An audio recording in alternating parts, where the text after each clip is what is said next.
Yeah, preparing all these big political stories for you today, I have to admit I was actually obsessed by a video posted by Albanese's Housing Minister, Clare O'Neil, on her Instagram account. It's something about trying to influence the ads that pop up on the phone of opposition leader Peter Dutton, but to me it's creepy. Miley Cyrus songs that aren't wrecking ball. 10 health benefits of smiling. 5 habits of constructive people who want to work with others to get great outcomes for Australians. Joining me is the panel, James McPherson from The Late Debate here on Sky News, and Evelyn Ray, farmer, former policewoman and Sky News regular. James, can you explain that to me? That is actually a federal government minister. What's got into her? Yeah, Andrew, housing crisis? What housing crisis? The housing minister isn't worried about the fact no one can find a place to live. She's busy making hilarious Instagram videos. I remember when Anthony Albanese came to power, you will too, he promised that the adults would now be in charge. Well, 4 days after he made that promise, Tanya Plibersek, you'll remember, compared Peter Dutton to Voldemort because of his bald head, which was quite offensive, and on it's gone. And here we are 3 years later with Labor ministers still playing the fool. She clearly thought it was funny. I hope stand-up comedy is not her fallback position should she be out of office at the next election, because she will not find employment. The best you can say for that performance, Andrew, is it was mildly better than her performance as Home Affairs Minister and as Housing Minister.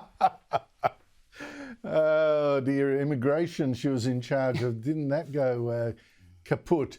But Evelyn, honestly, is that politics? Is that good politics? Is that what we're coming down to?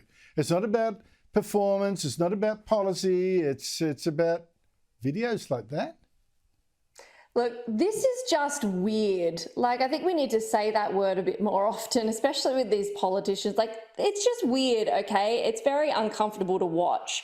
But look, you only have to read through the comments underneath the post to know that most people are sort of thinking and saying exactly what we are here right now. They are not impressed by her performance. I think most of them are saying, can't you just go and do your job?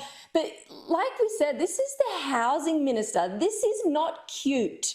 It's a real serious job that needs to be taken seriously. It was just last week that it was reported the number of Australians experiencing long-term homelessness has risen by 25%. And that is homelessness that is done for 7 months over a 2-year period. That's horrible, okay? My only saving grace to this is that these poor homeless people probably can't afford a phone to have to witness this and have this shoved in their face. I mean, we are going through a cost of living and housing crisis right now, and you have these Looney Tunes on here who are elected by us, I don't know how, just mocking the entire situation. It's embarrassing, it's weird, it's cringe. Bring it back, it's weird.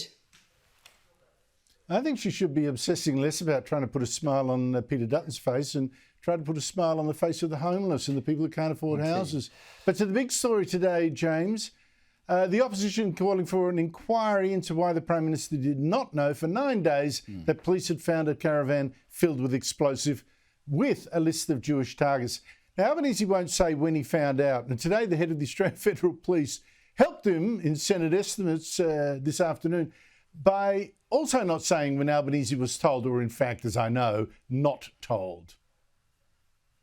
Was the Prime Minister briefed on that incident, or the Attorney General?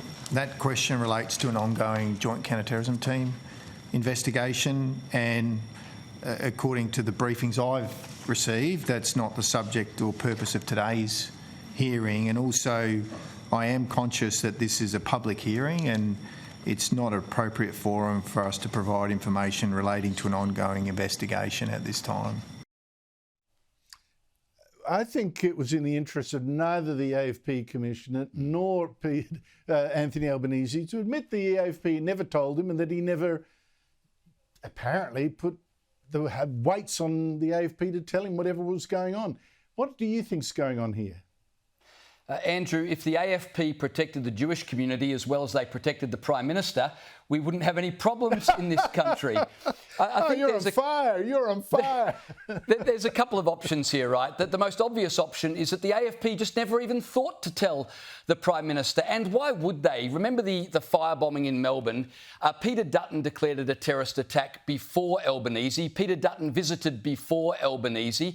Peter Dutton suggested a task force before Albanese. And Peter Dutton suggested a national cabinet before Albanese. So the AFP probably thought there's no point telling Anthony Albanese. He's really not interested.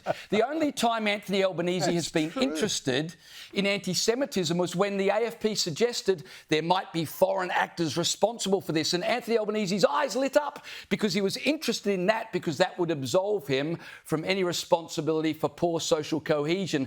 I think the AFP just thought there's no point telling the Prime Minister because he sees himself as entirely ceremonial. He doesn't do anything anyway. He's not that interested. And so we'll tell Chris Minns he might do something. But as for Anthony Albanese, let's just leave him to attend the tennis or other things that he's interested in. I don't know.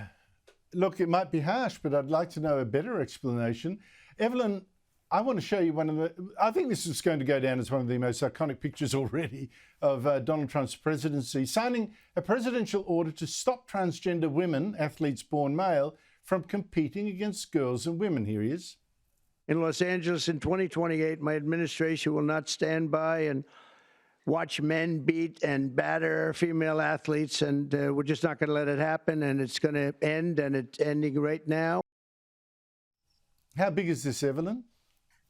Oh, this is huge, or as Trump would say, huge, but the insanity of this is that it shouldn't be huge at all. But one of the most significant things about all of this, what Trump is doing with the beginning of his presidency, which is quite incredible, is he's leading the way for these weaker politicians. He's enabling them an opportunity to follow in his leadership. The vast majority of people on this entire planet would agree with exactly what Trump is doing. The problem is everybody has been too scared to do it, and rightfully so, because as we know, you get cancelled. But I guess the question now is, do our politicians follow suit? Are they going to follow Trump's lead? Because let's be honest here, Trump's done the legwork. He's done all of the hard work. So there is absolutely no excuse for any politician to fail to do so.